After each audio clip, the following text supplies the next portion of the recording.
ঢেলাঢালা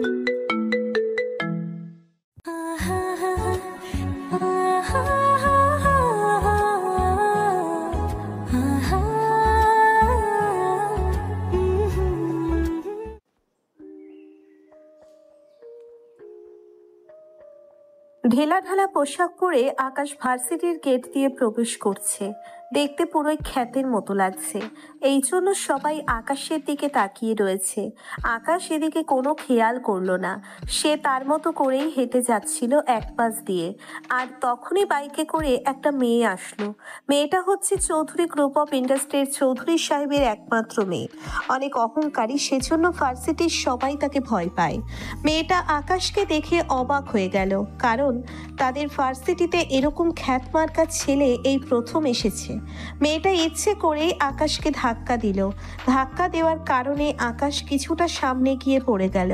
পড়ে যাওয়ার পরে সে আবারও তাকায়, তার পিছনে ফিরে তাকানোর পরে দেখতে পারল বাইকের উপর একটা মেয়ে বসে আছে।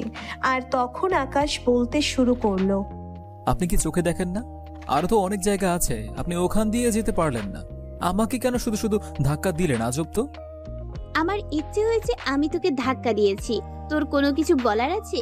আমার যেখানে খুশি আমি সেখান দিয়ে যাব।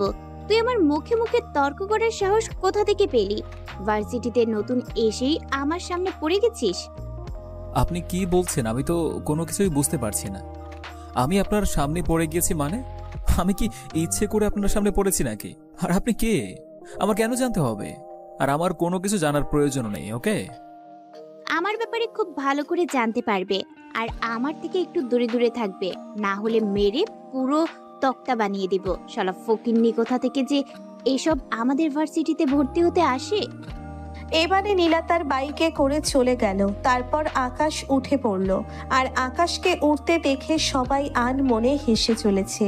কেউ কেউ আবার আকাশকে নিয়ে বাজে বাজে কথা বলছে, যে ফকিন্নির ছেলে হয়ে আকাশ এই ভার্সিটিতে কিভাবে আসতে পারলো।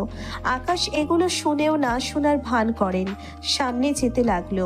আকাশ সামনে যাওয়ার পরে একটা গাছের নিচে বসে পড়ল। গাছের নিচে বসে পড়ার পরেই তখনই একটা ছেলে এসে তার পাশে বসল আর পরিচয় হওয়ার জন্য হাত বাড়িয়ে দিল। আকাশ হাত মেলাবে কিনা সেটাই বুঝতে পারছে না, আর তখন ছেলেটা বলল হাত মেলানোর জন্য। তারপর আকাশ হাত মেলালো। হাত মেলানোর পরে তখন আকাশ বলতে লাগলো, তুমি একটা খ্যাতের সঙ্গে কথা বলতে এসেছো? তোমার গায়ে লাগবে না? সবাই তো তোমাকে নিয়ে ট্রল করবে। দেখো, কে কি বললো না বললো সেটা কোনো বিষয় না। তুমিও ভার্সিটিতে নতুন এসেছো, আমিও ভার্সিটিতে নতুন এসেছি। আর আমরা যেহেতু একই ইয়ারে পড়ি, তাহলে আমরা বন্ধু। আর এখন থেকে কোনো তুমি নয়, এখন থেকে তুই করে বলবে। তবুও তোমার হয়তো খারাপ লাগছে না, কিন্তু আমার খারাপ লাগবে। কারণ যখন আমাকে নিয়ে তোমাকে অনেকে অনেক কথা বলবে, অনেক অপমান করবে, আমি চাই না যে আমার কারণে কেউ অপমানিত হোক। আরে, এটা নিয়ে তোমার চিন্তা করতে হবে না। আমারও কি কোনো কম আছে নাকি? কেউ আমার সামনে এসব কিছু বলতে পারবে না। আর কে কি বললো সেদিকে কান দেওয়ার কোনো প্রয়োজন নেই আমাদের। চলো আমরা ক্লাসে যাই। আকাশ কথা বলতে গিয়েও কথা বলতে পারল না, কারণ নিলয় অনেক ভালো একটা ছেলে। সে খুব সহজেই সবার সঙ্গে মিশে যেতে পারে। তারপর আকাশ এবং নিলয় দুজনেই ক্লাসে আসলো। আর ক্লাসে আসার পরে তারা পেছনের বেঞ্চে বসে পড়ল। আর পিছনের বেঞ্চে বসে পড়ার পরে একটু পরেই সবাই চলে আসলো। সবাই আসার পরে হঠাৎ করেই ওই মেয়েটা আকাশের সামনে গিয়ে বসে পড়ল। আর বসে পড়ার পরে তখন মেয়েটা আকাশের দিকে খেয়াল করলো।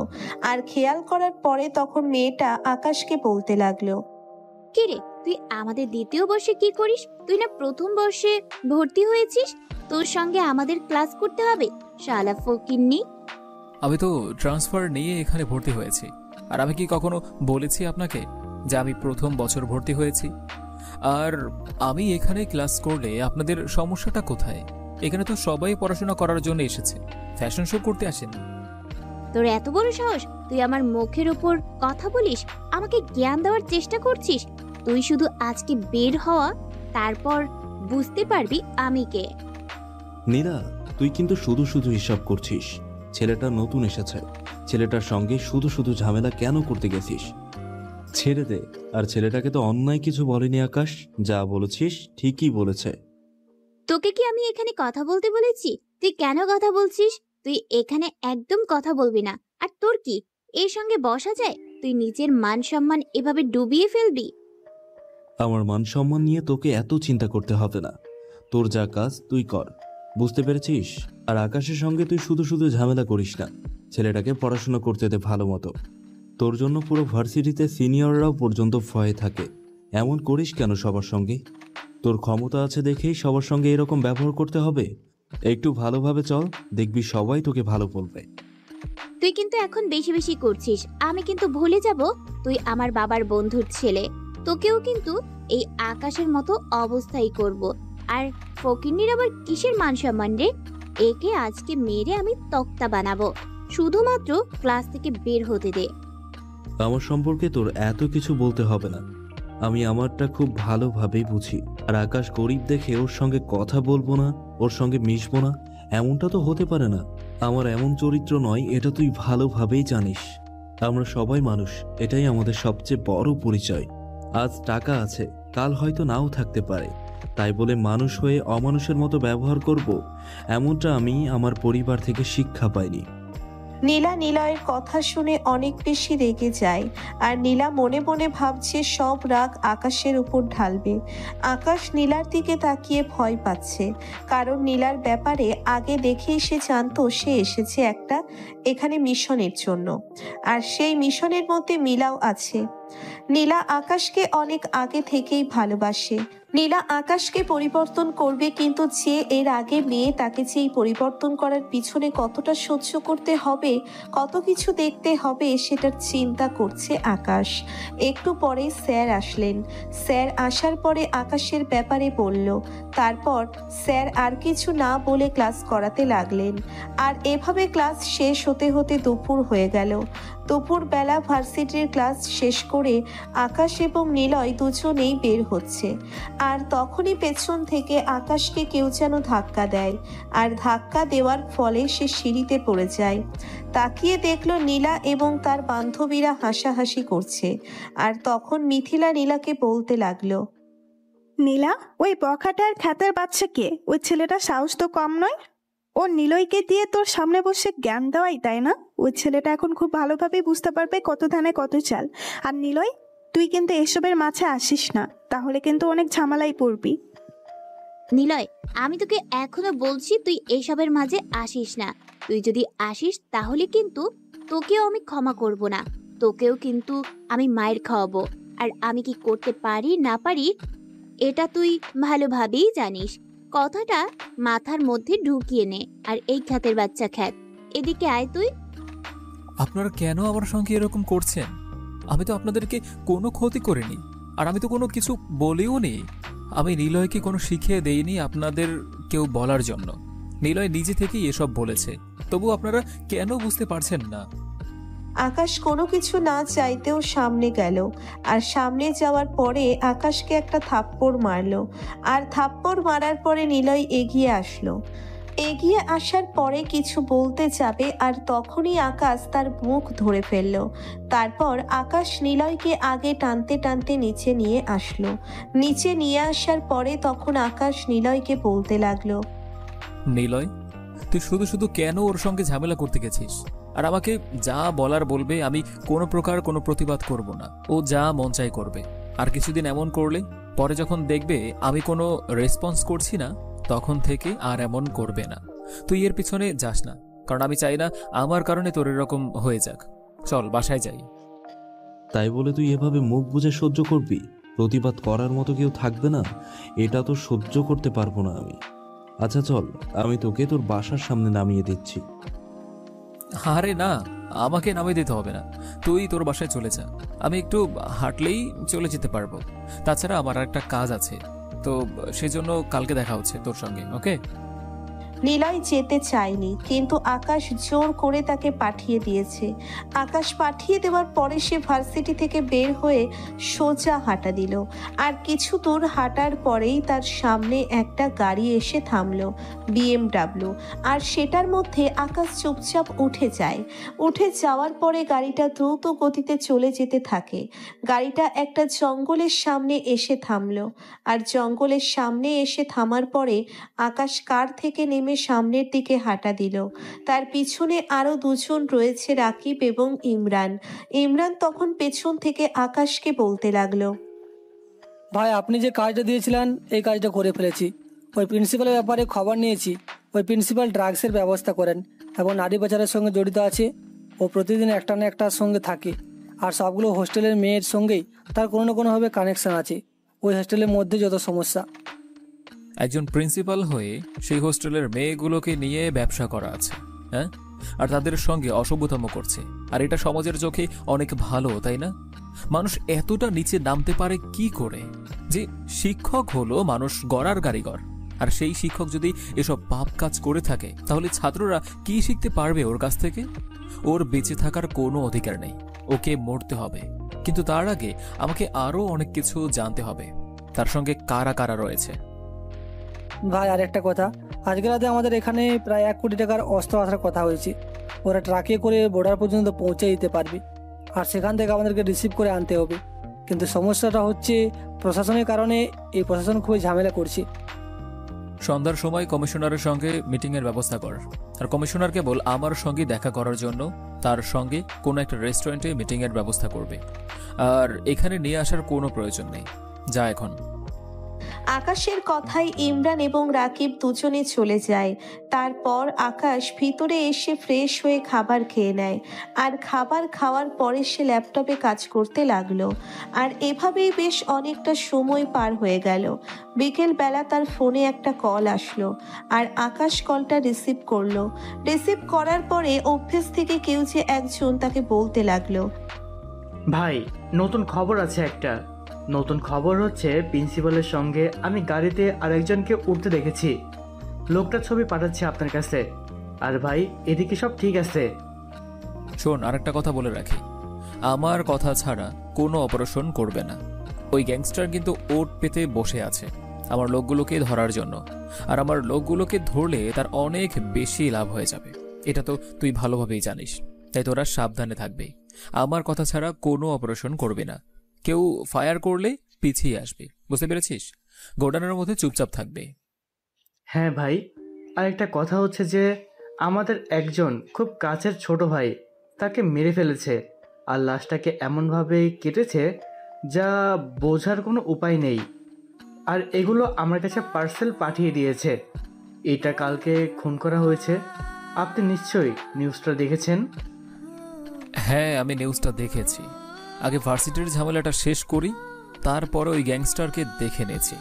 আমার মনে হচ্ছে ওই গ্যাংস্টার সঙ্গে প্রিন্সিপালের কোনো না কোনোভাবে কানেকশন একটা আছে, কারণ প্রিন্সিপালকে বড় সাপোর্ট দিচ্ছে ওই গ্যাংস্টার সালমান। এবারে আকাশ কল কেটে দিল। আর আকাশ কল কেটে দেওয়ার পরে আকাশ ভাবতে লাগলো অনেকগুলো বিষয় তার মাথার মধ্যে জট পেকে আছে, আর ওরা সবাই আকাশের হয়েই কাজ করছে। আর সন্ধ্যার সময় ইমরান এসে তাকে বলতে লাগলো মিটিংয়ের জন্য ব্যবস্থা করে ফেলেছে। কমিশনার রেস্টুরেন্টে ওয়েট করছে, গাড়ি নিয়ে তাড়াতাড়ি করে যেতে লাগলো। সঙ্গে সঙ্গে রাকিব এবং ইমরান রয়েছে। প্রায় 30 মিনিট পরে রেস্টুরেন্টের সামনে এসে গাড়িটা থামলো, আর গাড়ি থেকে নেমে আসলো আকাশ চৌধুরী। আকাশ ভিতরে প্রবেশ করলো।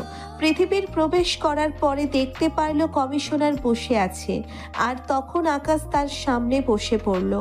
সামনে বসে পড়ার পরে মুখোমুখি বসে আছে দুজন। তখন আকাশ প্রথমে বলতে লাগলো, সরি কমিশনার সাহেব, আসতে একটু লেট হয়ে গেল। আপনাকে প্রায় অনেকক্ষণ ধরে বসিয়ে রাখা হয়েছে, কি তাই তো? এসব কথা না বলে তুমি কি চাও সেটা বলো আমার কাছে। আমাকে এভাবে ডেকে নিয়ে আসার মানেটা কি? আমি কি তোমার মতো ফ্রি থাকি নাকি? আমাকে সব সময় ব্যস্ত থাকতে হয়।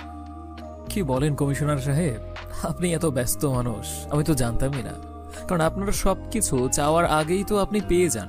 এমনকি প্রতিদিন 2টা-3টা করে মেয়ে মানুষ নিয়ে ফুর্তি করেন। আর কি লাগে আপনার? হ্যাঁ আকাশ, তুমি কিন্তু সীমানা লঙ্ঘন করছো। তুমি কার সামনে বসে কথা বলছো সেটা তুমি জানো?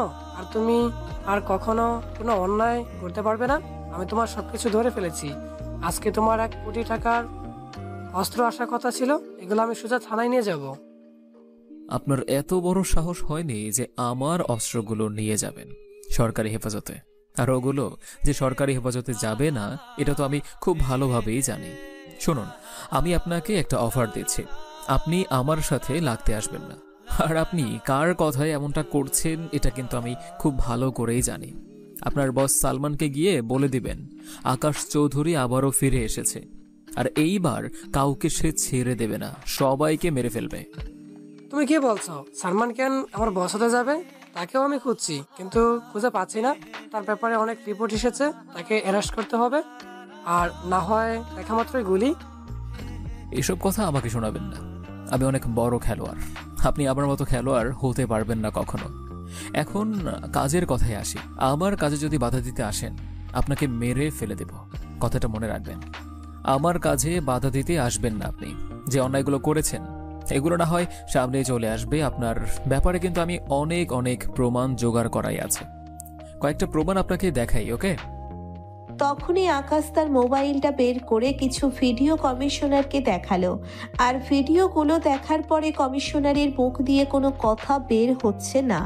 কমিশনার চুপ করে আছে, আর কমিশনার চুপ করে আছে দেখে আকাশ মুচকি মুচকি হাসতে শুরু করলো। আর তখন কমিশনার সাহেব একটু পরেই আকাশকে বলতে লাগলো, আকাশ, তুমি যেটা বলবে আমি সেটাই করবো। তবু প্লিজ এই ভিডিওগুলো ডিলিট করে দাও। আমার মান সম্মান বলতে কোনো কিছু থাকবে না, এমনকি আমার এই র্যাঙ্ক চলে যাবে। প্লিজ। আকাশ আর কোনো কথা বলল না। আকাশ কোনো কিছু না বলেই চলে যাচ্ছে। আর কমিশনারও বুঝতে পারলো আকাশ আর কোনো কিছুই বলবে না। আকাশ গাড়িতে উঠে পড়ল। আর গাড়িতে উঠে পড়ার পরে ইমরান তখন আকাশকে জিজ্ঞাসা করতে লাগলো, আকাশ ভাই, আপনাকে আসলেই সিলেক্ট করতে ইচ্ছে করছে, কারণ আপনি ছাড়া কারোর ক্ষমতা ছিল না কমিশনারকে রাজি করানোর জন্য। আর এগুলো কি আসল ভিডিও? আমার তো মনে হচ্ছে না। সবকিছু বুঝতে হবে না, এগুলো আসল ভিডিও। কমিশনারের বাসার কাজের মেয়ে আমাকে ভিডিওগুলো পাঠিয়ে দিয়েছে, বুঝতে পেরেছিস? ইমরান তারপরে আর কোনো কথা বলল না। আর ইমরান কোনো কথা না বলার পরে আকাশ ইমরানকে বলল ওই 1 কোটি টাকার অস্ত্রশস্ত্র ট্রাকটাকে খুব সাবধানতার সাথে তার গোডাউনে নিয়ে আসার জন্য। আর আকাশ এদিকে এসে গোডাউনে চলে আসলো। আর গোডাউনে আসার পরে ল্যাপটপে সে কাজ করতে লাগলো। আর এদিকে ইমরান সেই বর্ডারের কাছে চলে গেল আর লোকজন নিয়ে আর ট্রাকে করে সমস্ত অস্ত্রগুলো গোডাউনে বেশ ভালোভাবেই নিয়ে আসলো। আর তখন রাত 2টা বেজে গেছে। আকাশ ট্রাক থেকে অস্ত্রগুলো একে একে নামাতে বলল। আর সেগুলো আকাশ ভালোভাবে চেক করে দেখছে। আর তখনই অস্ত্রগুলো যে পাঠিয়েছে আকাশকে এসে কল দিল। আর কল দেওয়ার পরে আকাশকে বলতে লাগলো, ভাই, আমি তো ভেবেছিলাম যে আপনি এগুলো রিসিভ করতে পারবেন না, কারণ প্রশাসন এমনভাবে ঘাটতেছিল যে পুরো মাথা নষ্ট হয়ে গিয়েছিল। কিন্তু ভাই, আপনি তো অসাধারণ। আপনি কিভাবে ম্যানেজ করলেন ভাই? আমি কিভাবে ম্যানেজ করেছি এটা তোর জানতে হবে না। আর শোন, ইন্ডিয়া থেকে তাড়াতাড়ি করে বাংলাদেশে চলে আয়। ইন্ডিয়াতে আমার যা দরকার সব শেষ। ওই সালমানকে খুঁজে বের করতে হবে, সে এখন বাংলাদেশে রয়েছে। এই খবরটা একদমই ভুয়া। তারপরে আকাশ কল কেটে দেয়। আর কল কেটে দেওয়ার পরে সবার সঙ্গে কথা বলে সে ঘুমিয়ে পড়ল। পরের দিন সকালবেলা ঘুম থেকে উঠে সে আবারও সেভাবেই রেডি হয়ে নিল। ক্ষেতমার্কা ছেলেদের মতো দেখা যাচ্ছে। ঢিলেঢালা পোশাক পরে সে রাস্তা দিয়ে হেঁটে যাচ্ছে। মোটামুটি রাস্তার সবাই তাকে দেখে সাইড দিয়ে যাচ্ছে। আকাশ এদিকে কোনো লক্ষ্য না করে সে ভার্সিটিতে চলে আসলো। আর ভার্সিটিতে আসার পরে সে যখনই ভার্সিটিতে প্রবেশ করতে যাবে তখনই কোথা থেকে এসে মিথিলা তাকে একটা থাপ্পড় মারলো। আর মিথিলা থাপ্পড় মারার পরে তখন মিথিলা আকাশকে বলতে লাগলো, এই ফকিন্নির বাচ্চা, ফকিন্নি, তোকে যে আমরা কতক্ষণ ধরে ডাকছি সেটা কি তোর কানে যাচ্ছে না? তোর এত দাম বেড়ে গেছে নাকি? আয়, তোকে এমন শিক্ষা দিব যে কোনোদিন ভুলতে পারবি না। তোর বন্ধু তো আজকে মনে হয় আসবে না। মিথিলা এই কথা বলার পরে টানতে টানতে আকাশকে নিয়ে গেল তাদের সামনে। এদিকে নীলার সামনে নিয়ে যাওয়ার পরে আকাশকে দাঁড় করালো, আর দাঁড় করানোর পরে নীলা মোবাইল থেকে তার মুখটা সরিয়ে আকাশের দিকে তাকালো, আর তাকানোর পরে আকাশকে আবারও বলতে লাগলো, তোর এত বড় সাহস যে আমরা তোকে এতবার ডাকছি তবুও তুই না শোনার ভান করে চলে যাচ্ছিলি। তোর সাহস তো কম নয়। আজকে তো তোর ওই বন্ধুটা আসলো না, আজকে তোকে কে বাঁচাবে? আপু, আপনারা কেন আমার সঙ্গে এরকমটা করছেন? আমি তো আপনাদের সঙ্গে কোনো অন্যায় করিনি। প্লিজ আমার সঙ্গে এমনটা করবেন না, প্লিজ। এই শোন, আমাদের তুই জুতা পরিষ্কার করে দে, তোকে আমরা 1000 টাকা দেবো, তাড়াতাড়ি পরিষ্কার করে দিবি, আর সেটা আবার তোর গায়ের শার্ট দিয়ে। তোকে যেটা বলছি সেটাই কর, বুঝতে পেরেছিস? আর যদি এটা না করিস তাহলে আমি কিন্তু ছেলেদেরকে ডাক দিয়ে তোকে মায়ের খাওয়াবো, আর একবার মায়ের খেলে কিন্তু 1 মাস বিছানা থেকে উঠতে পারবি না। কি হলো, দাঁড়িয়ে আছিস কেন? তোকে যেটা বলা হয়েছে তুই সেটাই করবি। আমাদের জুতার মধ্যে তুই ময়লা দিয়েছিস। কোনো উপায় না পেয়ে আকাশ তার গায়ের শার্ট একটা বোতাম, 2টা বোতাম করে সবগুলো বোতাম খুলে ফেললো, আর খোলার পরে নীলা হাঁ করে তার দিকে তাকিয়েছিল, কারণ 6 প্যাক বডি। আকাশ নিজের শার্ট খুলে প্রথমে নীলার জুতাটা মুছতে লাগলো, আর একটা জুতা মোছার পরে যখন আর একটা যেটা মুছতে যাবে তখনই নীলা আকাশকে বলতে লাগলো, ঠিক আছে, তোরা জুতা মুছতে হবে না, তুই এখন ক্লাসে যা, আমরা একটু পরে ক্লাসে আসবো। আর শোন, এইসব কথা যদি অন্য কেউ জানতে পারে বা স্যারের কাছে যদি কোনো কিছু বলেছিস তাহলে তো বুঝতেই পারছিস কি করব আমরা, আর আমাকে তো তুই ভালোভাবেই চিনিস। তারপর আকাশ এখানে দাঁড়িয়ে না থেকে তার নিজের শার্ট পরে আবারও ক্লাসে চলে আসলো, আর ক্লাসে আসার পরে সবার পিছনে বেঞ্চে বসে আছে আকাশ। আর কিছুক্ষণ পরে মিথিলা এবং তার বান্ধবীরা সবাই মিলে ক্লাসে প্রবেশ করলো, আর ক্লাসের প্রবেশ করার পরে সবার সামনের মধ্যে বসে পড়লো মিথিলা আর নীলা। নীলা বসে পড়ার পরে বারবার আকাশের দিকে খেয়াল করছে। আকাশও বুঝতে পারছে না নীলা বারবার কেন তার দিকে তাকাচ্ছে। আকাশের মনে হচ্ছে তার বডি দেখে নীলা হয়তো ক্রাশ খেয়ে গেছে। এদিকে স্যার ক্লাসে যাকে বলতে লাগলো শিক্ষা সফরের কথা, কারণ একটা ট্যুর হবার কথা ছিল আরো বেশ অনেক দিন আগেই, কিন্তু কোনো কারণে সেটা হয়নি, তাই প্রথম সপ্তাহেই হবে। স্যার ঘোষণা করলেন টাকা দিতে হবে সবাইকে, 2000 টাকা করে দিতে হবে, এবং 3 দিনের জন্য কক্সবাজার নিয়ে যাওয়া হবে। এটা শুনে সবাই রাজি হয়ে গেল, কারণ প্রতি বছর সবাই এটার জন্যই ওয়েট করে থাকে। এদিকে তখনই নীলা আকাশের দিকে তাকায়। নীলা ভাবছে আকাশ কি করে টাকা দেবে, কারণ আকাশ সেদিন প্রথম স্যারকে বলেছিল সে একটা মুদির দোকানে কাজ করে, আর সেখানে যে টাকা পায় তা দিয়ে ঠিকমতো তার নিজের খরচটাই চালাতে পারে না। নীলা ভাবতে লাগলো, নীলা আবার মনে মনে ভাবতে লাগলো, যে ছেলে নিজের খরচটা ঠিকমতো চালাতে পারে না, পোশাক পরতে পারে না, সে আবার শিক্ষা সফরের জন্য 2000 টাকা কি করে ম্যানেজ করে দেবে? ঠিক আছে, সমস্যা নেই, তার টাকা না হয় আমি দিয়ে দিব। কিন্তু আমি কিছুক্ষণ আগেও তো ছেলেটার প্রতি রেগেছিলাম, কিন্তু হঠাৎ করে কি এমন হয়ে গেল আমি ছেলেটার প্রতি এতটা আকৃষ্ট হয়ে গেলাম? বুঝতে পারছিলাম। আমি আমার নিজেকে প্রশ্ন করছি, কিন্তু কোনো উত্তর পাচ্ছি না। এইভাবে ক্লাস শেষ হয়।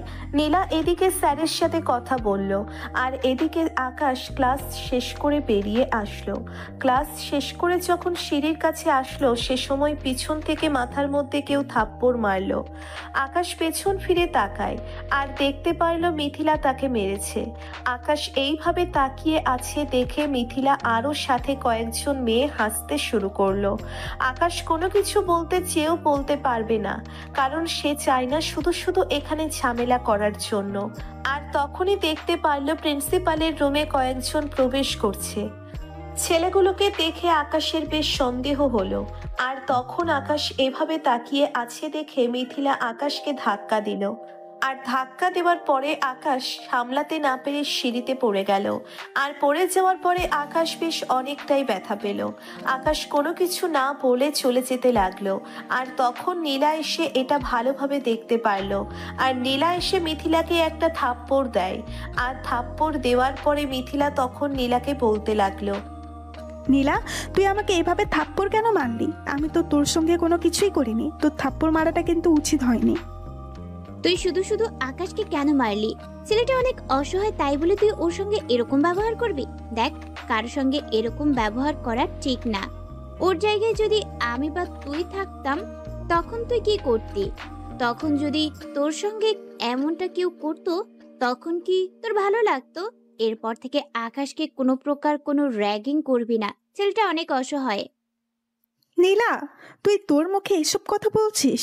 আমার তো আসলে বিশ্বাসই হচ্ছে না, কারণ যে নীলার কাছ থেকে আমরা র্যাগিং করা শিখেছি সেই নীলাই এখন আমাদেরকে অন্য কথা বলছে।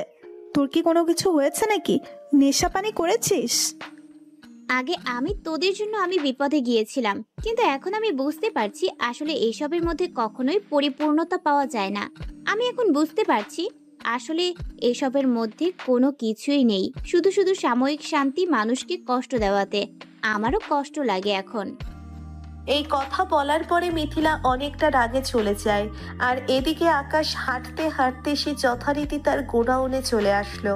আর গোডাউনে আসার পর আকাশ ল্যাপটপ নিয়ে বসে পড়লো।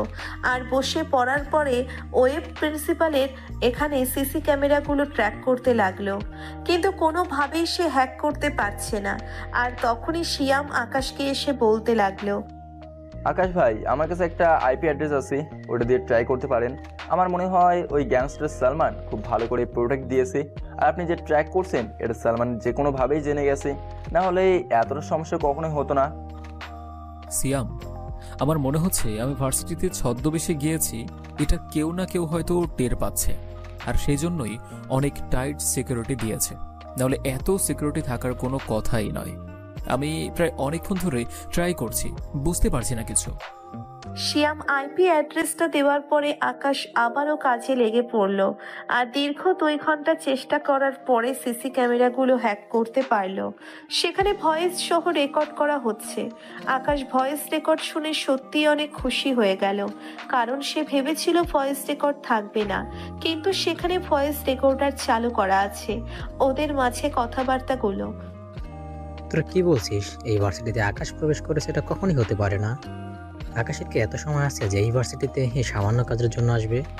সে আন্ডারওয়ার্ল্ডের রাজত্ব করছে, আর সামান্য এই ভার্সিটিতে এসে তার কোনো কাজ নেই। আর এরকম ভার্সিটিতে আরো অনেক অনেক অপরাধ হয়ে থাকে। সে কয়টা ভার্সিটিতে যাবে ছদ্মবেশে? সালমান ভাই আমাদেরকে পাঠিয়েছে আপনাদের খবরটা দেওয়ার জন্য। সেটা আপনি বিশ্বাস করছেন না কেন? আপনি বলতে কিছু না দিলে পারবো না। বিশ্বাস অবিশ্বাস সম্পূর্ণ আপনার ব্যাপার, তবে ভালোভাবে খোঁজ নিয়ে দেখবেন। আমাদের মনে হচ্ছে আকাশ এই ভার্সিটিতে প্রপোজ করেছে। যেহেতু আকাশকে আজ পর্যন্ত কেউ দেখেনি, তাই সাবধান থাকতে হবে। দেখ কমিশনার, আমি সালমান, এই 3 জন মিলে ব্যবসাটা দাঁড় করিয়েছি। আর এই ভার্সিটি থেকে প্রায় প্রতি সপ্তাহে 10 থেকে 12 জন করে মেয়েগুলোকে বাজার করে দেওয়া হয়। আর সালমান আমি দুজনে মিলে ওদের সঙ্গে সব কার্যকলাপ করে ওদের বিদেশে পাচার করে দেই। আর এই খবরটা তেমন কেউই জানে না। আর আমি যে সালমানের সঙ্গে কাজ করছি এটাও কেউ জানে না। আর জানার কোনো কথাও নয়। আকাশ এখানে কি করে জানবে? আকাশ আন্ডারওয়ার্ল্ডে রাজত্ব করছে, আকাশ কিসব নিয়ে বসে থাকবে? হ্যাঁ, এটা ঠিক, আকাশ সালমানের ব্যাপারে অনেক ক্ষেপে আছে। সালমানের কাজগুলো আকাশ ভালোভাবে বুঝতে পারছে, কিন্তু সেখানে যে আমি আছি এটা আকাশ কখনোই জানবে না। আপনি বুঝতে পারছেন আপনি কত বড় ভুল করছেন? আপনি আমাদের কথাটা বিশ্বাস করুন। আমরা কিছু প্রমাণ পেয়েছি বলেই কিন্তু আপনাকে সাবধান করতে এসেছি। আর যদি সালমান ভাইয়ের কিছু হয় তাহলে কি মনে করেন আপনাকে ছেড়ে দিবে? কখনোই ছেড়ে দিবে না। একবার যদি সালমানকে খুঁজে বের করতে পারে আকাশ, তাহলে আপনাকেও শেষ করে ফেলবে। আর যদি একবার আপনার কাছে এসে পড়ে তাহলে সালমানের ঠিকানা পেয়ে যাবে। তার মানে দুজনের মধ্যে একজনকে পেলেই হলো। আপনি বুঝতে পারছেন আপনি কতটা বিপদে আছেন? তাই বলছি আকাশকে খুঁজে বের করুন। ঠিক আছে, আজকে সন্ধ্যায় আমি সালমানের সঙ্গে গিয়ে দেখা করব। তোরা এখন যা, আর হঠাৎ করে এভাবে ভার্সিটিতে আসবি না। আর আমাদের সুন্দরবনের ওই জায়গায় আবার যেতে হবে। মনা ডাকাতের সঙ্গে ভালোভাবে কথা বলতে হবে। এবারে সাপ্লাই খুব কম দিচ্ছে। আর শুনুন, আজকের মিটিংটা ওই ময়না ডাকাতের আস্তানায় হবে। আপনি যাওয়ার সময় 2-3টা মেয়ে সাথে করে নিয়ে যাবেন, বুঝতে পারছেন? আমরা সালমান ভাইকে গিয়ে বলে দিচ্ছি, আর আপনাকে যেটা কাজ দিয়েছি সেটা ভালোভাবে করবেন। সালমান ভাইয়ের অর্ডার। আকাশ এই কথাগুলো শোনার পরে অবাক হয়ে গেল, কারণ তারা সুন্দরবনের মধ্যে ঘাঁটি গেড়েছে। ওই মরা ডাকাতকে আকাশ বেশ অনেকদিন ধরেই খুঁজে চলছিল, আর সে মনে রাখার চেয়ে সুন্দরবনের মধ্যে থাকবে এটা আকাশ আসলেই জানতো না। আকাশ অনেক বড় একটা তথ্য পেয়েছে, আর এটা ইমরানকে সবকিছু গুছিয়ে নিতে বলল। সে আজকেই সুন্দরবনের উদ্দেশ্যে রওনা দিবে। ইমরানকে বলল হেলিকপ্টার রেডি করার জন্য, আর ইমরান এদিকে 4-5টা হেলিকপ্টার নিয়ে তৈরি হয়ে গেল, আর সন্ধ্যার সময় হেলিকপ্টারে করে সেখানে চলে যাচ্ছে, ছেলেদেরকে নিয়ে সেখানে যাচ্ছে। আর তখন ইমরান আকাশকে বলতে লাগলো, ভাই আমি কি আরও ছেলেদেরকে আসতে বলবো? আমরা এখানে 20 জন আছি, ওরা তো না হলে ওখানে 100 জনের মতো হবে। আমরা কি পারবো ওদের সঙ্গে লড়াই করে জিততে? কারণ সুন্দরবনের আসলে প্ল্যান মতো কোনো কিছুই হয় না। জোয়ার ভাটা আছে, বাতাসের আর্দ্রতা আছে, ওখানে আবার হিংস্র পশুদের অত্যাচার আছে। সব কিছু মিলিয়ে আমরা কি পারবো সেখানে টিকে থাকতে? পাইলট, তুই 800 মিটার সামনে এগিয়ে যা, আমাদেরকে ওই নদীর মাঝখানে নামিয়ে দিবি। আর তারপর তুই 1 সেকেন্ডও দেরি না করে এখান থেকে চলে যাবি। আর যখনই আমরা কল দিব তখনই তাড়াতাড়ি করে চলে আসবি। আর অবশ্যই হেলিকপ্টার থেকে কোনো প্রকার কোনো যেন গোলা বারুদ নিচে না পড়ে, কারণ ওরা যদি একবার টের পেয়ে যায় তাহলে কিন্তু আমরা কোনো কিছুই করতে পারবো না। তাই আমরা নেমে পড়ব, কারণ শব্দ পেলেই ওরা বুঝে ফেলবে। আকাশের কথায় পাইলট সাড়া দিল, আর 400 মিটার সামনে যাওয়ার পরেই সবাই কমান্ডো স্টাইলে হেলিকপ্টার থেকে নেমে পড়ল নদীতে। আর নদীতে নেওয়ার পরে নদীটার সাঁতরে পার হলো। নদীটার সাঁতরে পার হওয়ার পরে আকাশ যখন সবাইকে একসঙ্গে ডাকলো, আর সবাই আকাশের সামনে দাঁড়িয়ে আছে, তখন আকাশ বলল, আমাদের এখান থেকে ওই আস্থানায় যেতে অনেকটুকু পথ হাঁটতে হবে, প্রায় 10 কিলোমিটারের মতো। ওরা কখনোই ধারণা করবে না যে কেউ পিছন দিক থেকে 10 কিলোমিটার হেঁটে তাদেরকে অ্যাটাক করতে আসবে। ওরা ভাববে তাদেরকে হয়তো হেলিকপ্টারে করে অ্যাটাক করতে আসবে, না হয় রাস্তা দিয়েই আসবে, কারণ এই জায়গাটার মধ্যে ওদের পাহারা অনেক বেশি। আর যেখানে পাহারা বেশি ওখানে ওরা এত বেশি চিন্তাও করবে না। তাই আমরা এদিক দিয়েই যাব, আর কোনো অবস্থাতেই আমি বলা ছাড়া কেউ ফায়ার করবে না। পিছন দিক থেকে এক একটাকে শেষ করতে হবে আমাদের। আর যখন ওরা ফায়ার করবে তখন আমরাও ফায়ার করব। আর সবার কাছে বোম রয়েছে আগেই, বোম মারা যাবে না, আমি বলার পরে তারপরে মারবে। আর সবাই মাইক্রোফোনে কানেক্ট থাকবে। মনে রাখবে, সালমান এবং প্রিন্সিপাল ওরা 3 জন 3 দিক দিয়ে পালিয়ে যেতে পারে, কারণ এখানে সব কিছুই আমাদের অচেনা, তাই যে কোনো কিছু হতে পারে। আর হিংস্র পশুর অত্যাচার তো থাকবেই। এই অপারেশনটা আমাদের কাছে অনেক বেশি হবে, কিন্তু আমাদেরকে জয়ী হতে হবে, কারণ এখানে সাধারণ মানুষ আমাদের উপর তাকিয়ে আছে। ইনশাআল্লাহ আমরা সফল হব, আমাদের সফল হতেই হবে। ওদের মতো জঙ্গিদেরকে এদেশে বাঁচিয়ে রাখা যাবে না। ভাই আপনি যেভাবে বলবেন আমরা সেইভাবেই করব। আর যারা আপনার মা বাবা পুরো পরিবারকে খুন করে ফেলেছে তাদেরকে বাঁচিয়ে রাখবো না। আর যারা দিনের পর দিন মানুষকে শোষণ করে যাচ্ছে তাদেরকে বাঁচিয়ে রাখার কোনো প্রশ্নই আসে না, ওদেরকে মরতে হবে। আমার পরিবারকেও ওরা মেরে ফেলেছে, আমার বাবা মায়ের মৃত্যুর প্রতিশোধ নিব। তারপর আকাশ সবাইকে আরো কিছু কথা বলে দিল, আর কথা বলা শেষে আকাশ সামনে আগাতে শুরু করলো। আর অনেক দূর পর্যন্ত হেঁটে যেতে হবে, তার জন্য মোটামুটি দৌড়ে যাচ্ছে। আর হঠাৎ করেই বাঘের গর্জন শুনতে পেল। আকাশ একটা জায়গায় লুকিয়ে পড়ল, যেন বাঘ কোনোভাবেই দেখতে না পারে। কাজ জানে এই অপারেশনটা আর অনেক বেশি বিপজ্জনক হতে পারে, কারণ এই সুন্দরবন সম্পর্কে আকাশের তেমন কোনোভাবেই জানা নেই। আর তাদের চেয়ে বেশি মনে রাখার এবং সালমান ওরা বেশি জানে, কারণ ওরা সুন্দরবনে থাকছে। আকাশ সুন্দরবনের প্রথম এসেছে, আর জায়গাটাও অচেনা। আকাশ তার মতো সামনে আবারও এগিয়ে যেতে লাগলো। প্রায় 2 ঘন্টা হাঁটার পরে ওই আস্তানার সামনে চলে আসলো, আর পেছন দিক থেকে একজন একজন করে করে ঘাড়গুলোকে ঘুরিয়ে দিল। আর ঘাড়গুলোকে 90 ডিগ্রি ঘোরালেই ঘাড় বেঁকে যায়, তার সঙ্গে সঙ্গেই মানুষ মারা যায়। এটাই আকাশ শিখিয়ে দিয়েছিল, আর সবাই এভাবেই ফলো করছে এবং সবাইকে মারছে। আর হঠাৎ করেই কয়েকজন দেখে নেয়, আর দেখে নেওয়ার পর পরে ওরা ফায়ার করতে শুরু করলো। আর আকাশ তখন মাইক্রোফোনে বলল সবাইকে ফায়ার করার জন্য। সবাই ফায়ার করতে শুরু করলো। আর গুলি করার সময় আকাশকে দেখতে পারলো বনা ডাকাত তাদেরকে গুলি করছে। আর তখনই হেলিকপ্টারের শব্দ ভেসে আসলো। আর হেলিকপ্টার থেকে উপর থেকে রশ্মি ফেলে দিল। আর ফেলে দেওয়ার পরে প্রিন্সিপাল এবং সালমান দুজনেই দড়ি ধরে উপরে উঠে যায়। আর সালমান এবং প্রিন্সিপাল আকাশকে দেখার চেষ্টা করছিল, কিন্তু অন্ধকারের জন্য কিছুই দেখতে পায়নি। আর আকাশ সে এমনভাবেই এসেছে যেন কেউ তাকে চিনতে না পারে, কারণ তাকে ভার্সিটিতে যেতে হবে। আর ভার্সিটিতে গেলে তার এখনই নিজের চেহারাটা প্রকাশ করলে সবকিছু প্ল্যান নষ্ট হয়ে যাবে। আকাশ গুলি করতে করতে সামনে এগিয়ে গেল। আর সামনে এগিয়ে যাওয়ার পরে সে দেখলো তারা না পেরে পালিয়ে যেতে লাগলো। আকাশ দৌড়তে শুরু করলো আর বাকিদেরকে বলল আস্তানাতে ভালোভাবে ঘিরে ধরার জন্য এবং সবাইকে যেন মেরে ফেলে। আকাশ দৌড়ে গিয়ে মনা ডাকাতকে ধরে ফেললো। আর ধরে ফেলার পরে ইচ্ছে মতো মারতে শুরু করলো। আর এদিকে আকাশের লোকেরা মনা ডাকাতের লোকেদেরকে ধরে ধরে পিটাতে শুরু করলো। আর অনেকজনকেই মেরে ফেলেছে, আর দু একজন বেঁচে ছিল তাদেরকেই মারছে আকাশের লোকেরা। এদিকে মনা ডাকাতকে নিয়ে তারা গোডাউনে নিয়ে আসলো। নিয়ে আসার পরে আকাশের লোকেরা তাকে অনেক অত্যাচার করছে, কিন্তু কোনো কিছুই স্বীকার করছে না। আর তখন আকাশ মনা ডাকাতের কাছে আসলো। আসার পরে তখন ইমরান, শিয়াম সবাই তার কাছ থেকে সরে যায়। আর সরে যাওয়ার পরে আকাশ তার সামনে গিয়ে বসে পড়ল। বসে পড়ার পরে আকাশ তখন বলতে শুরু করলো, তোকে আমি এখন যে প্রশ্নগুলো করব সেই প্রশ্নগুলোর উত্তর খুব ভালোভাবে দিবি। যদি কোনো ব্যতিক্রম হয় তাহলে তোকে কি করবে এটা তুই ভালো করেই বুঝতে পারছিস। আমি এত কথা বলা পছন্দ করি না, এত ঢংও করবি না। তোকে যেগুলো প্রশ্ন করব ঠিক সেগুলোরই উত্তর দিবি, বুঝতে পেরেছিস? আমি কোনো কিছু জানি না, আমাকে ওরা টাকা দেয়, আমি সেই অনুযায়ী কাজ করে দেই। এর চেয়ে বেশি আমি কোনো কিছুই জানি না। ওরা আজকে আমার সঙ্গে মিটিং করার জন্য এসেছিল, নতুন একটা কাজের জন্য, এমনকি আমাকে টাকাও দিয়েছিল। প্রথম কথা হচ্ছে যে তুই ওদেরকে সাহায্য করছিস, কিন্তু ওরা তোকে এভাবে ফেলে চলে গেল তো বিশ্বাসের কোনো প্রতিদান দিল না, তাই না? তুই তাদের জন্য এত কষ্ট করেছিস, নিজের জীবন বাজি রেখে আমার সঙ্গে ফাইট করতে গিয়েছিস, কিন্তু ওরা তোকে ফেলেই চলে গিয়েছে। তো তুই বল, তুই কাদের সঙ্গে কাজ করছিস? তারা তোকে মূল্যই দেয় না। আমাকে ওরা আজকে 10 লক্ষ টাকা দিয়েছিল, কিন্তু ওরা একটা বিষয় নিয়ে আলোচনা করছিল, কিন্তু আমি সবটা শুনতে পারিনি। তখনই তো অ্যাটাক করা হয়েছে আমাকে। ওরা তোকে 10 লক্ষ টাকা দিয়েছিল, সেটা কোনো বড় কথা নয়। বড় কথা হচ্ছে তোকে কি কাজ দেওয়ার জন্য ওরা এসেছিল। মূল বিষয়টা কি সেটা সত্যি করে বল।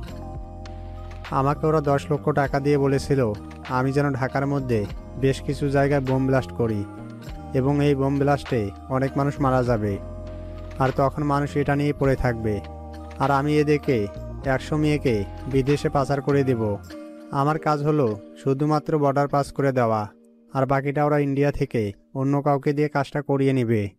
আমি শুধু বাংলাদেশে প্রোটেক্ট করে শুধুমাত্র বর্ডার পার করে দেব, এটাই ছিল আমার কাজ। সবাই যখন বোম ব্লাস্ট নিয়ে ব্যস্ত থাকবে তখন আমরা এদিকে এই কাজটা করব, এটাই ছিল আমার কাজ। আমি খুব ভালো করে জানি সুন্দরবনে এভাবে একা একদিনও বেঁচে থাকা সম্ভব না। তোকে কে সাহায্য করে থাকে পেছন থেকে? সত্যি করে বলবি, খাবার দাবার এসব কিছু কে দিয়ে যায় তোকে? আর এত ভারী ভারী অস্ত্র তুই কোথায় পেয়েছিস? এগুলো কি সালমান তোকে দিয়েছে, নাকি তোর আরও কোনো সোর্স আছে? সালমান আমাকে প্রথমবার কিছু অস্ত্র দিয়েছিল, সেগুলোতে তো আসলে হয় না। আমি অন্য একজনের কাছ থেকে অস্ত্র কিনে নিয়েছিলাম 5 লক্ষ টাকার। এই চালানটা আসতে অনেক দেরি হয়েছিল, কিন্তু হাতে পেয়েছিলাম। চালানটা অনেক ভালো ছিল। প্রশাসনের নাকের ডগায় দিয়ে আমি কাজটা করেছিলাম, কিন্তু প্রশাসন কোনো কিছুই করতে পারেনি, শুধুমাত্র কমিশনারের জন্য, কারণ কমিশনারকে আমি টাকা দিয়েছিলাম। তোর পেছনে কে আছে এটা সত্যি করে বল। তুই যদি এটা বলিস তাহলে তোকে ছেড়ে দেব। আর সালমান আর প্রিন্সিপালের পেছনে আর কে কে আছে, ওদের সঙ্গে আর কে কে কাজ করে সব কিছু বল। আমাকে গ্রামের চেয়ারম্যান সাহায্য করে। চেয়ারম্যানের নাম বাদশা মিয়া। সে আমাকে সব কিছু যোগান দিয়ে থাকে, আর তার বিনিময়ে আমি তাকে টাকা দিই। আর সালমান এবং প্রিন্সিপালের পেছনে আরও একজন রয়েছে, সেই হলো আসল মাতা। কিন্তু সেটা যে কে সেটা আমি জানি না, কারণ ওরা আমাকে কখনোই বলেনি। আমি কোনো প্রশ্ন করলে ওরা কোনো উত্তর দিত না আমাকে। যে কাজ দিত সেটাই আমার করা লাগতো। আমি তো শুধুমাত্র ছোট ছোট কাজ করতাম, কিন্তু ওরা তো বড় বড় কাজ করে। এই কথা আকাশ শোনার পরে মনাকে গুলি করে দেয়, আর গুলি করে দেওয়ার পরে মনা ছটফট করতে করতে সেখানেই মারা যায়। আর আকাশ তখন বলল লাশটা গুম ঘরে ফেলার জন্য, আর সঙ্গে সঙ্গে শিয়াম এবং ইমরান দুজনে লাশটাকে নিয়ে গুম করে দিল। আর গুম করে দেওয়ার পরে এভাবেই পার হয়ে যায় আরও কয়েকটা দিন। আকাশ ভার্সিটিতে বেশি যাতায়াত করছে, প্রতিদিন সে ক্লাস করছে দেখে নিলয়ের সঙ্গে ভালো সম্পর্ক হয়ে গেছে। আর এদিকে নীলা তাকে অনেক বেশি কথা বলার জন্য অ্যাগ্রেসিভ হয়ে গেছে। নীলা এখন আকাশকে ছাড়া কোনো কিছুই বুঝতে পারছে না। একদিন বিছানায় শুয়ে শুয়ে আকাশের কথাই ভাবছিল। আকাশ যদিও গরিব, কিন্তু তাতে আমার কোনো সমস্যা নেই। ছেলেটা এত ভালো, আমি যদি এমন মানুষ আরো আগে পেতাম কবেই তাকে ভালোবেসে ফেলতাম। কিন্তু আমি আমার নিজের ভালোবাসার কথা কিভাবে বলবো? সে কি আমাকে মেনে নেবে? সে তো আমাকে এখন সহ্যই করতে পারে না, আর সহ্য করবেই বা কি কারণে? আমি যে তার সঙ্গে এত এত অন্যায় করে রেখেছি, এটা তো কোনোভাবেই আমাকে ক্ষমা করা যায় না। কিন্তু তবু আমি আকাশের কাছে ক্ষমা চাইবো। আমি যে অন্যায় করেছি আকাশ নিশ্চয়ই আমাকে ক্ষমা করে দেবে। আমার অনেক বেশি ভালো লাগে, মনের মধ্যে একটা প্রশান্তি পাওয়া যায়। আমি এসব ভাবতে ভাবতে কখন যে ঘুমিয়ে পড়লাম বুঝতেই পারলাম না। পরের দিন আমি তার পাশে বসলাম। তার পাশে বসার পরে তখন আকাশ নিজে থেকে আমাকে বলতে শুরু করলো, কি ব্যাপার, আপনি আমার পাশে এসে কেন বসেছেন? আপনার বান্ধবীরা তো আপনাকে অপমান করবে। প্লিজ আপনি এখান থেকে যান। আর আমার সঙ্গে তো আপনার কোনো কথা নেই, আপনি কেন এখানে এসেছেন? আজব। আকাশ, তুমি আমাকে ক্ষমা করে দাও। আমি জানি আমি তোমার সঙ্গে অনেক অন্যায় করেছি। আমি জানি যে তোমার কাছে ক্ষমা চাওয়ার মতো মুখ আমার নেই, কিন্তু তবু আমি তোমার কাছে ক্ষমা চাচ্ছি। আসলে আমি যে তোমাকে ভালোবেসে ফেলেছি, তাই থাকতে পারছি না। কিন্তু আমি আপনাকে ভালোবাসি না, আর আমার আপনাকে একটুও পছন্দ না। কারণ আপনার মতো মেয়েকে আমি কেন ভালোবাসবো বলুন তো? কোথায় আপনি আর কোথায় আমি? আমার তো কোনো কিছুই নেই। আপনি হলেন বড়লোক বাবার একমাত্র মেয়ে। আপনার যেগুলো একদিনে খরচ হয় সেগুলো আমি 1 বছরে মনে হয় না করতে পারবো। আর আমি একটা আনস্মার্ট খ্যাত। আমাকে ভালোবাসলে আপনার সমাজে অনেক দুর্নাম হবে, আপনাকে নিয়ে অনেক বাজে কথা বলবে। সো আমি চাই না যে আমার জন্য অন্য কেউ বাজে কথা শুনুক, আর এটা হয় না। আকাশ, প্লিজ তুমি আমার কথাগুলো একটু বুঝতে চেষ্টা করো। আমি সত্যি তোমাকে অনেক বেশি ভালোবেসে ফেলেছি। ওই দিন তুমি কিছু এতিম বাচ্চাদের সাহায্য করেছিলে। আমি তোমার পেছনে পেছনে ওই এতিমখানায় গিয়েছিলাম। এতিমখানায় যাওয়ার পরে জিজ্ঞেস করে দেখলাম তুমি পুরো এতিমখানার দায়িত্বে আছো। সমস্ত খরচ তুমি বহন করো। ওরা তোমাকে এতটা ভালোবাসে যে ভালোবাসা দেখে আসলে আমার চোখ খুলে গেছে। তোমার এমন আরো অনেক ভালো কাজ আছে দেখে আমি নিজে ইন্সপায়ার হয়েছি। আমি চাই তুমি আমার পাশে এভাবে সারাটা জীবন থাকো। আমাকে পরিবর্তন করার পিছনে তুমি একমাত্র দায়ী। আমি আমার নিজের লাইফটাকে চেঞ্জ করে ফেলবো। সত্যি, তোমাকে কথা দিলাম। বলো, ভালোবাসবে আমাকে? আগে আপনি নিজেকে পরিবর্তন করুন। নিজেকে যে ভালোবাসতে পারে সে অন্য কাউকেও ভালোবাসতে পারবে। আপনি তো নিজেকেই ভালোবাসতে পারেন না, কারণ যেসব পোশাক পরে ভার্সিটিতে আসেন সমস্ত ছেলে আপনাকে চোখ বড় বড় করে তাকায়, মনে হয় চোখ দিয়েই গিলে খাবে। এর চেয়ে বেশি আমি আপনাকে কোনো কিছু বলতে পারবো না। যেদিন নিজেকে শুধরে যেতে পারবেন সেদিন আমার কাছে আসবেন, আমি ভেবে দেখতে পারি।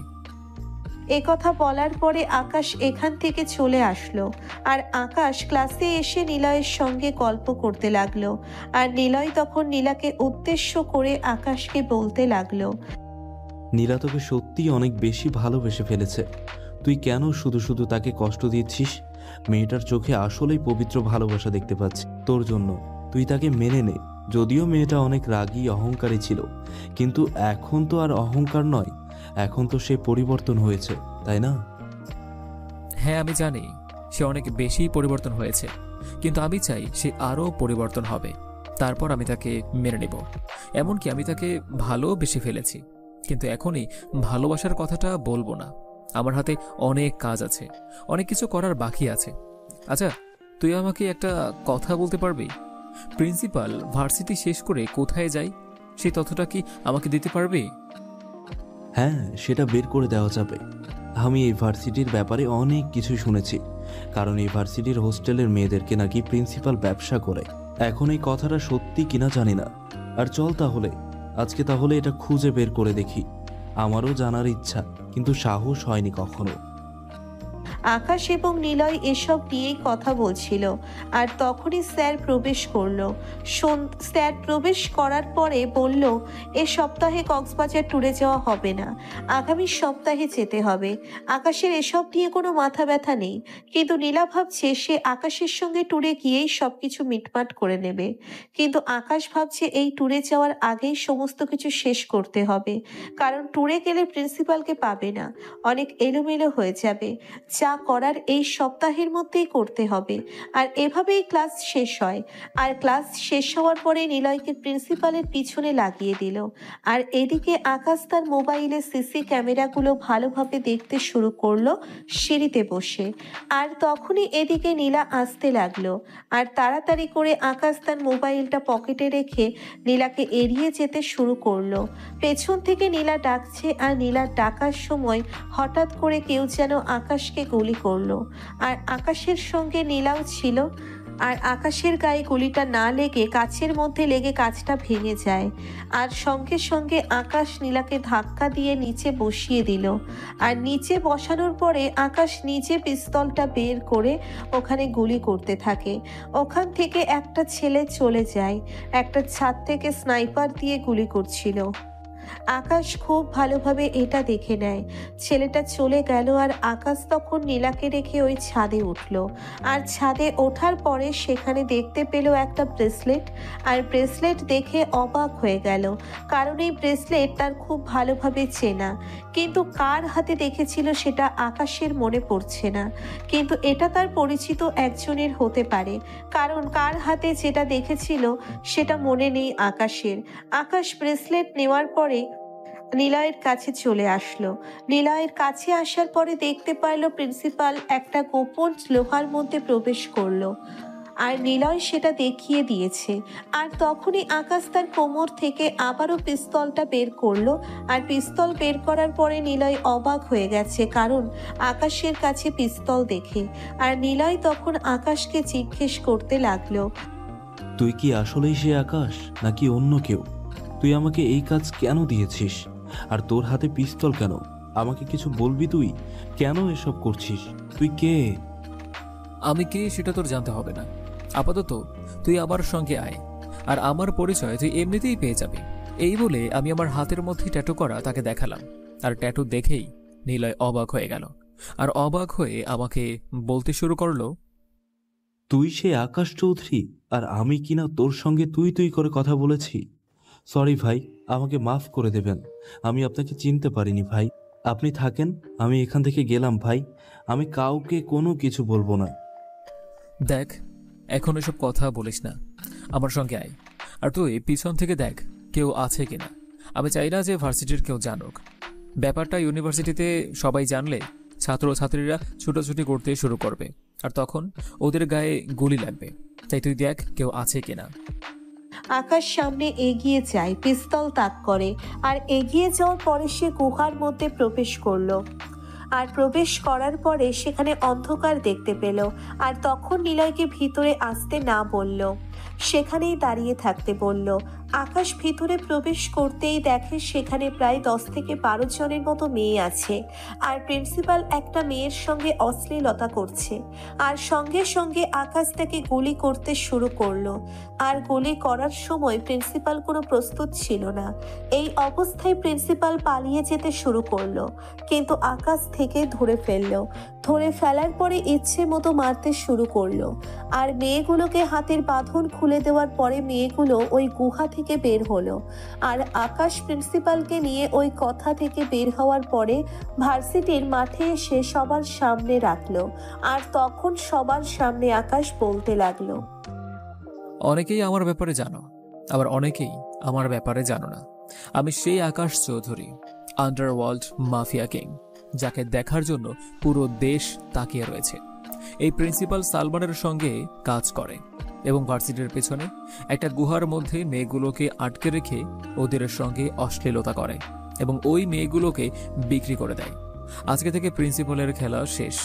সালমান এবং তার পিছনে কে আছে তাকেও ধরে ফেলতে পারবো। আর কালকে থেকে নতুন প্রিন্সিপাল আসবে ভার্সিটিতে। সবাই ভালো থাকো। যারা অন্যায় কাজ করার চেষ্টা করে সবাইকে এই প্রিন্সিপালের মতোই অবস্থা করব। আকাশের কথা শুনে সবাই হাততালি দেয়। সবাই অনেক খুশি হয়েছেন, কারণ এই শহরের মধ্যে শুধু কোনো খারাপই আর এসবই চলছিল, জঙ্গিবাদ হামলা, আর আজকে থেকে সেটা একটু হলেও বন্ধ হয়েছে। আকাশ সবার সামনে প্রিন্সিপালের গলা কেটে দেয়, আর গলা কেটে দেওয়ার পরে লাশটাকে পরিষ্কার করতে বলে শিয়ামকে। আকাশ তখন গাড়িতে উঠে পড়ল, আর গাড়িতে উঠে পড়ার পরে গোডাউনে চলে আসলো। গোডাউনে আসার পরে দেখতে পারলো ইমরানের হাতের মধ্যে কোনো কিছু একটা নেই, আর সঙ্গে সঙ্গে আকাশের বুঝতে বাকি রইল না যে ওই লোকটাকে ছিল, ওই লোকটা ইমরান ছিল। এতদিন গ্যাংস্টার সালমানকে একমাত্র ইমরানই সাহায্য করেছে, আর ইমরান সেই আসল বস। তাদের ইমরানের কথায় সমস্ত জঙ্গিবাদ হামলা হয়েছিল। ইমরান আকাশকে কোনো কিছু একটা বলে গোডাউন থেকে বের হয়ে যায়, আর তখন আকাশ শিয়ামকে বলতে লাগলো, সিয়াম, আমার খেয়ে আমার পরে ইমরান আমাকে এভাবে ছুরি মারবে এটা আসলে আমি কখনো কল্পনাও করিনি। ভাই, এতদিন ধরে যাকে বন্ধুর মতো দেখেছিলাম, যার সঙ্গে সবকিছু শেয়ার করতাম, আপনিও তো তার সঙ্গে সবকিছু শেয়ার করতেন, আর সে আপনাকে এভাবে ছুরি মারলো। কাজ শেষ পর্যন্ত সে কালসাপ হয়ে বের হলো। থাক, এসব কথা বাদ দে। এখন এসব কথা বলার সময় নয়। আমার যত লোক আছে সবাইকে খবর দে। আজকে সন্ধ্যার মধ্যে আমার এখানে সমস্ত লোক দেখতে চাই। আকাশের কথায় শিয়াম এখান থেকে চলে যায়, আর কিছুক্ষণ পরে শিয়াম আবারও আকাশের সামনে চলে আসলো। আর আকাশের সামনে চলে আসার পরে আকাশকে বলল 10 মিনিটের মধ্যে সবাই চলে আসবে, আর সেই অনুযায়ী 10 মিনিটের মধ্যেই সবাই চলে আসলো, একে একে গাড়িতে করে, আবার কেউ হেলিকপ্টারে করে। আকাশ সবার সামনে দাঁড়ালো। তার সামনে প্রায় 100 জনের উপরে ছেলেরা দাঁড়িয়ে আছে। সবাই আকাশকে দেখার জন্য উদ্বিগ্ন হয়ে আছে। আকাশ তার নিজের মুখ থেকে মাস্ক খুলে নিল, আর মাস্ক খুলে নেওয়ার পরে সবাই তাকে দেখছে। আর তখন আকাশ ওদের উদ্দেশ্যে বক্তব্য দিতে লাগলো, আমি তোদেরকে ডেকেছি আমার মেইন অপারেশনের জন্য, যার জন্য এতদিন ধরে নিজেকে তৈরি করেছি, যার জন্য আজকে আমি আন্ডারওয়ার্ল্ডের কিং হয়েছি। আজকে তাকেই আমি খতম করব। প্রিন্সিপালকে সরিয়ে দিয়েছি। এখন সালমান আর ওই চেয়ারম্যান বাদশাহ মিয়া, এরা দুজন একসঙ্গে আছে। আর তোদের বড় ভাই, যাকে আমি আমার নিজের ছোট ভাইয়ের মতো দেখেছিলাম, সব কিছু দিয়েছিলাম তাকে, সেই হলো আসল শত্রু। তোদের বসুদেরকে কথাগুলো বললাম কেন জানিস? কারণ আমার যতটুকু না অবদান আছে এর চেয়েও বেশি তোদের অবদান আছে। কারণ তোরা পাশে না থাকলে আমি কখনোই এতদূর আসতে পারতাম না। শুধুমাত্র তোদের ভালোবাসার কারণে আমি এতদূর পর্যন্ত আসতে পেরেছি। ভাই, আমাদেরকে আপনি নিজের হাতে ট্রেনিং দিয়েছেন। আপনার ট্রেনিং কখনো বিফলে যেতে পারে না, আপনি চিন্তা করবেন না। ওদেরকে একজনকেও বাঁচিয়ে রাখবো না। আকাশ ওদের সঙ্গে আবারও কথা বলতে শুরু করলো, আর ওদেরকে একটা প্ল্যান বুঝিয়ে দিল। সবাইকে ভাগ হয়ে যেতে হবে, আর সেখানে যে ইমরান ছিল না এটা আকাশ খেয়াল করেছে। আর হঠাৎ করেই আকাশের ফোনে একটা কল আসলো, আর কল আসার পরে আকাশ কলটা রিসিভ করলো। রিসিভ করার পরে ওপাশ থেকে চিরচেনা কণ্ঠে কেউ একজন আকাশকে বলতে লাগলো, আকাশ, ওরা আমাকে ধরে নিয়ে এসেছে। ইমরান আমাকে বাসা থেকে কিডন্যাপ করে একটা বন্ধ ঘরের মধ্যে আটকে রেখেছে। প্লিজ আমাকে বাঁচাও, ওরা আমাকে অনেক মারছে। নীলা, তোমার কোনো কিছুই হবে না, আমি এখনই আসছি। ইমরান, তুই একে তো বেইমানি করেছিস, তার উপর আবার আমার কলিজার মধ্যে হাত দিয়েছিস। তুই বাঁচতে পারবি না। আরে রাখ তোর সব বড় বড় কথা। তোর ডায়লগ শুনতে আমি আর ফোন করিনি। শোন, তোর কাছে কি চাই সেটা তুই ভালোভাবে জানিস। তোর আন্ডারওয়ার্ল্ড আমার কাছে দিবি, আমি রাজত্ব করব, আর তারপরে তোর কলিজাকে ছেড়ে দিব। নাহলে কিন্তু আমার ছেলে পেলে ওর দিকে তাকিয়ে আছি, যে কোনো সময় তাকে খেয়ে দিতে পারি। তোর যা সমস্যা, সকল সমস্যা আমাকে নিয়ে। তুই আমার সঙ্গে কথা বলবি, কিন্তু ওর কোনো ক্ষতি করিস না, ওকে আর কোনো অত্যাচার করিস না। আমি তোর কথা মেনে নিয়েছি, আমি এখনই আসছি। আর হ্যাঁ, সালমান আর তুই আমার সঙ্গে যেই গেমটা খেলেছিস, এই গেম আমি এখন শেষ করব। আমি আসছি। যদি বাপের বেটা হয়ে থাকিস তাহলে তাড়াতাড়ি আয়। আমি আর ইমরান দুজনেই মিলে ওয়েট করছি তোর জন্য। আর কোথায় আসতে হবে এটা তো তোর এখন ভালো করেই জানার কথা। সেই জঙ্গলে চলে আয়। সালমান একথা বলার পরেই কল কেটে দিল। আর সালমান কল কেটে দেওয়ার পরে আকাশ তাড়াতাড়ি করে রেডি হয়ে নিল। আর আকাশ রেডি হওয়ার পরে সবাই তাড়াতাড়ি করে রেডি হয়ে নিল। আর সবাইকে অন্য দিক দিয়ে পাঠিয়ে আকাশ একা একাই যেতে লাগলো। সঙ্গে তার ল্যাপটপ রয়েছে। আকাশ প্রায় 1 ঘন্টা পরে সেই জঙ্গলে এসে পৌঁছলো। আর জঙ্গলে পৌঁছানোর পরে আকাশ ধীরে ধীরে হাঁটতে শুরু করলো। আর হাঁটতে হাঁটতেই কোথায় যেন পা ফসকে পড়ে যায়। পড়ে যাওয়ার পরে তখনই কয়েকজন এসে তাকে পিছন থেকে ধরে চোখ বেঁধে দিল। আর চোখ বেঁধে দেওয়ার পরে তাকে ধাক্কা দিতে দিতে ওই গোডাউনের ভিতরে নিয়ে আসলো। গোডাউনের ভিতর নিয়ে আসার পরে আকাশকে বেঁধে ফেলা হলো। আর বেঁধে ফেলার পরে আকাশকে ইচ্ছে মতো মারতে শুরু করলো। আর তখনই সালমান এবং ইমরান দুজনেই নেমে আসলো। আর নেমে আসার পরে তখন সালমান আকাশকে বলতে শুরু করলো, তোর অনেকবার বেড়ে গেছে। তুই আমার পার্টনার প্রিন্সিপালকে খুন করে দিয়েছিস। ও ছিল আমার সোনার হরিণ। ওর কারণে আমি এত টাকা, এত সাম্রাজ্য তৈরি করতে পেরেছি। আর তুই তাকেই খুন করে দিলি। তুই তো শেষ। আমাকে শেষ করতে হলে তোদেরকে আরো কয়েকবার জন্মগ্রহণ করতে হবে। তবুও পারবে কিনা সন্দেহ সেটাই। এখন নীলাকে ছেড়ে দে। নীলার কোনো দোষ নেই। এটা তো হচ্ছে না। তোর নীলাকে আমার পছন্দ হয়েছে। মেয়েটার ফিগার এমন ভাবে আছে দেখে লোভ সামলাতে পারছি না। আর আমি যেহেতু সামলাতে পারছি না, আর আমার ছেলে পেলেগুলো সামলাবে কি করে? নীলার আশা ছেড়ে দে। নীলাকে আমরা সবাই ব্যবহার করব। কুত্তার বাচ্চা, সব কিছুর মধ্যে তোকে ক্ষমা করলেও এটার জন্য তোকে আমি ক্ষমা করব না। পারলে বাপের বেটা হয়ে থাকলে আমার হাত পা খুলে দে। আয়, আমার সঙ্গে যে কয়টা আছিস আয়, আমি একাই আসছি। পাগল নাকি তুই? কেমন এটা আমার চেয়ে ভালো তো আর কেউ জানবে না, তাই না? আর এই সমস্ত কিছুর মাস্টার মাইন্ড কে জানিস? এই যে আমি। তোর কাছে থাকলেও তুই আমাকে চিনতে পারলি না। তোর সমস্ত কিছু আমি আগে থেকে কিনে দিতাম। আর জেনে যাওয়ার পরে আমি সেই অনুযায়ী ব্যবস্থা করতাম। কিন্তু সমস্ত প্ল্যান বদলে দিয়েছে ওই প্রিন্সিপাল। ভার্সিটির ছদ্মবেশে গিয়েছিস, এটা আমি যদি আগে জানতাম তাহলে ব্যবস্থা করে নিতাম। কিন্তু আমি জেনেছি পরে। এটা ছিল আমার জীবনের সবচেয়ে বড় ভুল। আমার মধ্যে যদি দম না থাকতো তাহলে আমি আন্ডারওয়ার্ল্ডের কিং হতে পারতাম না। ছিলাম একজন অবহেলিত বেকার রাস্তার একটা ছেলে। আর সেখান থেকে হয়েছি আমি আন্ডারওয়ার্ল্ডের মাফিয়া কিং। কোটি কোটি টাকা এখন আমার ব্যাংক ব্যালেন্স পড়ে থাকে। সমস্ত বড় বড় লোকজন, এমনকি পৃথিবীতে আমার সঙ্গে কথা বলার জন্য ওয়েট করতে থাকে।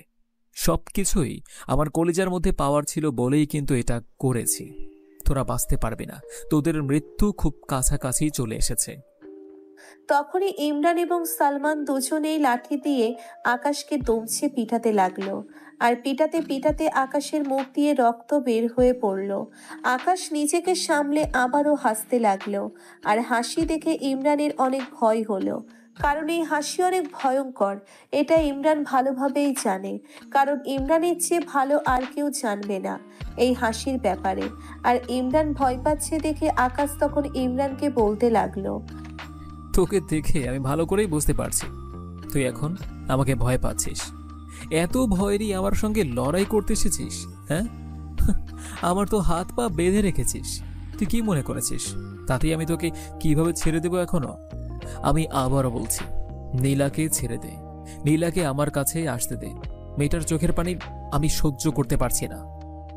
তখনই সালমানের লোক নীলাকে ছেড়ে দিল। আর নীলাকে ছেড়ে দেওয়ার পরে নীলা এসে আকাশকে শক্ত করে জড়িয়ে ধরল। আর জড়িয়ে ধরে আকাশের কপালে চুমু দিচ্ছে। আকাশ তখন নীলাকে সাইডে যেতে বলল। আর হঠাৎ করেই আকাশ বলতে লাগলো, ফায়ার।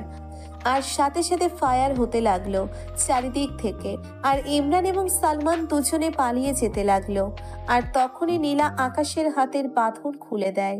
আর বাঁধন খুলে দেওয়ার পরে আকাশ নীলাকে এক হাত ধরে আর এক হাতে গুলি করতে থাকে। আর এদিকে ইমরান এবং সালমান ওরাও গুলি করতে থাকে। ইমরান এবং সালমানের লোকজন আকাশের লোকজনের কাছে পারল না। আকাশের লোকজন কমান্ডো স্টাইলে সবাইকে মেরে ফেলল।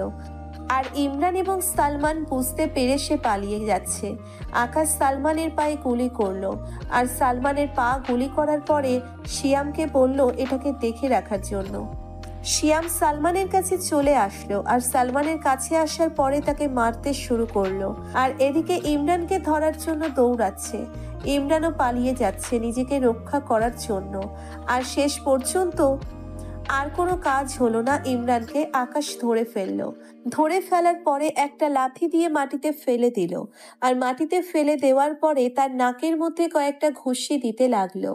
আর তখন আকাশ ইমরানকে বলতে লাগলো, গ্যাংস্টারদের লিডার, সবচেয়ে বড় মাস্টার মাইন্ড এখন আমার পায়ের নিচে পড়ে আছে। তোর কিসের অভাব ছিল? তোর তো কোনো অভাব ছিল না। আমি তোকে সব কিছু দিয়েছি। পুরো ঢাকা শহর তোকে দিয়ে দিয়েছিলাম। তোকে মানুষ কতটা বিশ্বাস করত, সম্মান করত, আর সেখানে তুই মানুষের বিশ্বাস ভেঙেছিস আর নিরীহ লোকদেরকে হত্যা করেছিস। এটা কি করে করতে পারলি তুই? আমি জানতাম যে তোর সঙ্গে থাকলে আমি কখনোই তোর রাজত্ব পাবো না, কারণ তোর উপর কথা বলার পর্যন্ত আজ পর্যন্ত কেউ কোনো সাহস করেনি। আর সেই জন্য আমি গোপন নিজেকে তৈরি করেছি। সমস্ত কিছু কাজে লাগিয়ে আমি টাকা পয়সা করেছি অবৈধ পথে, শুধুমাত্র আমার পাওয়ার। এই জন্য বিদেশের সঙ্গে কন্ট্যাক্ট করেছি। অনেকে আমার সঙ্গে কাজ করার জন্য রাজি হয়েছিল, কিন্তু সেই মুহূর্তে তুই সব কিছু লন্ডাভন্ড করে দিয়েছিস। এই আন্ডারওয়ার্ল্ড কি তোর বাপের যে তুই চাইবি আর আমি তোকে দিয়ে দেব? এই আন্ডারওয়ার্ল্ড আমি নিজেই তৈরি করেছি। আমার নিজের হাতেই তৈরি করা রাজ্য আমি তোকে এমনি এমনি দিয়ে দেব? এটা তুই ভাবলি কি করে? আর নীলাকে নিয়ে এত উথলা কেন তোর? নীলাকে কেন টেনেছিস? ও তো কোনো দোষ করেনি। নীলাকে আমি মন থেকে ভালোবাসি, আর আমার ভালোবাসার গায়ে হাত দিয়েছিস। নীলা ছিল আমাদের টোপ, আর ভেবেছিলাম নীলাকে ধরে আনতে পারলে তুই দুর্বল হয়ে যাবি, সব কিছু এমনি এমনিই লিখিয়ে দিবি, কিন্তু সেটাও ভুল প্রমাণিত হলো। তুই দেশের ক্ষতি করেছিস, আমার ক্ষতি করেছিস, আমার মা বাবাকে খুন করেছিস। সকল কেসের জন্য একমাত্র রায় হলো মৃত্যু। আর তোকে এভাবে মারবো না, তোকে অন্যভাবে মারবো। তখনই আকাশ তার গাড়িতে চলে আসলো। আর গাড়িতে আসার পরে সেখানে পেট্রোল নিয়ে ইমরানের গায়ে ঢেলে দিল। আর ইমরানের গায়ে পেট্রোল ঢেলে দেওয়ার পরে সে গ্যাস লাইট দিয়ে আগুন জ্বালিয়ে দিল। আর ইমরান বাঁচার জন্যে আপ্রাণ চেষ্টা করছে, কিন্তু পারছে না। ইমরান সেখানেই পুরো ছাই হয়ে গেল মুহূর্তের মধ্যে। আকাশ এটা দেখে হাসতে শুরু করলো এবং আকাশের লোকেরা ভয় পেয়ে গেল। আর এদিকে শিয়াম সালমানকে মারতে মারতে বলতে লাগলো, তুই এবং ইমরান মিলে আমার মা বাবাকে খুন করছিস। আজকে আমাদের মা বাবার খুন করার প্রতিশোধ নেব। আমাকে ক্ষমা করে দে, আমি আর কখনো এসব কাজ করব না। আমি এখন ভালো পথে ফিরে আসব। আমি এই দেশের দিকে ফিরেও তাকাবো না, আন্ডারওয়ার্ল্ডের দিকে তাকাবো না। আমি বিদেশে গিয়ে আমি আমার মতো করে চলবো, আর কখনো এই দিকে আসবো না। আমাকে ছেড়ে দিয়ে। ওদেরকে ছেড়ে দিলে লোকজন আমাদেরকে বিশ্বাস করবে না। এমনিতেই ইমরান যে বেইমানি করছে, লোকজন আকাশ ভাইকে নিয়ে বাজে কথা বলছে। একজন বেইমানি করলে অনেকজনের মাসুল দিতে হয়, আর এটাও জেনে রাখ। একজনকে মেরে ফেললে সবকিছু ঠান্ডা হয়ে যায়। ও পারে গিয়ে ইমরানের সঙ্গে দোস্তি করিস, তো পার্টনারের সঙ্গে কথা বলিস। টাটা।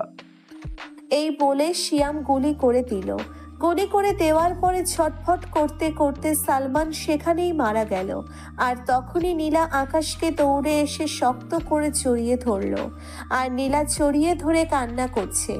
আকাশ তার মাথায় হাত বুলিয়ে দিচ্ছে। আর সবাই এটা দেখে বেশ লজ্জা পাচ্ছে। আর তখন সবাই অন্য দিকে ফিরে গেল। আকাশ নীলাকে গাড়িতে বসিয়ে দিল। আর গাড়িতে বসানোর পরে সবাই তাকে ঘিরে ধরলো। আর তখন সবাইকে আকাশ বলতে লাগলো, এখন আর কোনো কিছু হবে না। এখন তোরা আমার বিয়ের জন্য ব্যবস্থা কর। এতদিন বলেছিলি না যে আমি কেন বিয়ে করছি না, কোনো মেয়েকে পছন্দই হয় না। আমাদের জন্য বিয়ের ব্যবস্থা কর, অনেক ধুমধাম করে আয়োজন করবি। এই কথা শোনার পরে সবাই অনেক খুশি হয়ে গেল। তারপর ধুমধাম করে নীলা এবং আকাশের বিয়েটা হয়ে গেল। আকাশ এখন দাঁড়িয়ে আছে বাসর ঘরের সামনে। আকাশ ভিতরে যাওয়ার পরে দেখতে পারল নীলা শাড়ি চেঞ্জ করছে।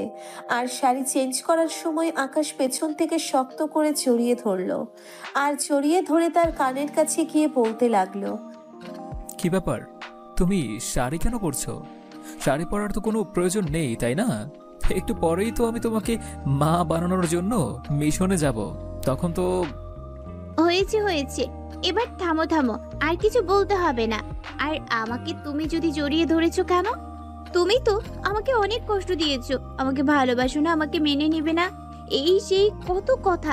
এগুলো কি আমি ভুলে গেছি? আমি ভুলে যাইনি। আমি তোমাকে কাছে আসতে দিব না। যাও, দূরে যাও, আমি একা একা ঘুমাবো। তুমি যদি একা একা ঘুমাও তাহলে তো তোমার ঠান্ডা লাগবে, বলো? আমি কি চাইবো যে তোমার ঠান্ডা লাগুক? তখন তো আমাকেই সেবা করতে হবে, তাই আমাকেই তোমার সঙ্গে থাকতে হবে। ও, তার মানে আমাকে নিয়ে তোমার অনেক চিন্তা, তাই না? থাক, আমাকে নিয়ে তোমার এত চিন্তা করতে হবে না। আপাতত আপনি রুম থেকে বের হন, আমি শাড়িটা চেঞ্জ করব।